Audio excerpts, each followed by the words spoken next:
ಒಂದು ಹಸಿರು ಹಳ್ಳಿ ಇತ್ತು. ಆ ಹಳ್ಳಿಯಲ್ಲಿ ರವಿ ಎಂಬ ಚಿಕ್ಕ ಹುಡುಗ ಮತ್ತು ಅವನ ತಂಗಿ ಮೀನಾಕ್ಷಿ ವಾಸಿಸುತ್ತಿದ್ದರು. ರವಿ ಅಣ್ಣನಾಗಿದ್ದರಿಂದ ತಂಗಿಯನ್ನು ತುಂಬ ಪ್ರೀತಿಸುತ್ತಿದ್ದ. ಮೀನಾಕ್ಷಿಯೂ ಅಣ್ಣನನ್ನು ತುಂಬ ಗೌರವಿಸುತ್ತಿದ್ದಳು. ಪ್ರತಿದಿನ ಇಬ್ಬರೂ ಸೇರಿ ಶಾಲೆಗೆ ಹೋಗುತ್ತಿದ್ದರು. ಶಾಲೆ ಮುಗಿದ ಮೇಲೆ ಹೊಲಗಳಲ್ಲಿ ಓಡಾಡುವುದು, ಮರಗಳ ಕೆಳಗೆ ಆಟವಾಡುವುದು ಇವರಿಗೆ ತುಂಬ ಇಷ್ಟ. ರವಿ ಯಾವಾಗಲೂ ತಂಗಿಯನ್ನು ಕಾಪಾಡುತ್ತಿದ್ದ. ಮೀನಾಕ್ಷಿ ಅಣ್ಣನ ಮಾತು ಕೇಳಿ ನಡೆಯುತ್ತಿದ್ದಳು. ಒಂದು ದಿನ ಶಾಲೆಯಿಂದ ಮನೆಗೆ ಬರುತ್ತಿದ್ದಾಗ ಆಕಾಶ ಕತ್ತಲಾಯಿತು. ಭಾರೀ ಮಳೆ ಶುರುವಾಯಿತು. ಗಾಳಿ ಬೀಸಿತು, ಮಿಂಚು ಮಿಂಚಿತು. ಮೀನಾಕ್ಷಿಗೆ ತುಂಬ ಭಯವಾಯಿತು. ಅವಳು ಅಣ್ಣನ ಕೈ ಬಿಗಿಯಾಗಿ ಹಿಡಿದಳು.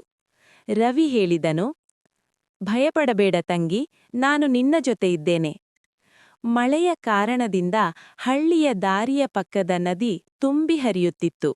ಸಾಮಾನ್ಯವಾಗಿ ಅವರು ಹಾದು ಹೋಗುವ ದಾರಿ ಮುಳುಗಿ ಹೋಗಿತ್ತು. ಮೀನಾಕ್ಷಿ ಅತ್ತಾಳೆ. ರವಿ ಧೈರ್ಯದಿಂದ ಯೋಚಿಸಿದನು. ಹತ್ತಿರದಲ್ಲಿದ್ದ ದೊಡ್ಡ ಮರದ ಕೊಂಬೆಯನ್ನು ಹಿಡಿದು ತಂಗಿಯನ್ನು ನಿಧಾನವಾಗಿ ದಾಟಿಸಿದನು. ಅವನು ತುಂಬ ಜಾಗರೂಕನಾಗಿದ್ದ.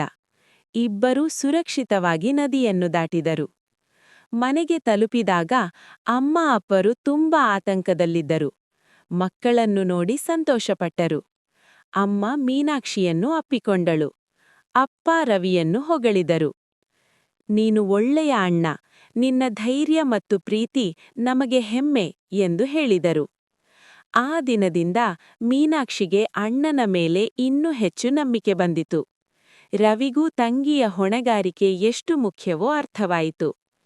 ಇಬ್ಬರೂ ಒಟ್ಟಿಗೆ ಬೆಳೆದು ಒಬ್ಬರನ್ನೊಬ್ಬರು ಸಹಾಯ ಮಾಡುತ್ತಾ ಸಂತೋಷದಿಂದ ಬದುಕಿದರು.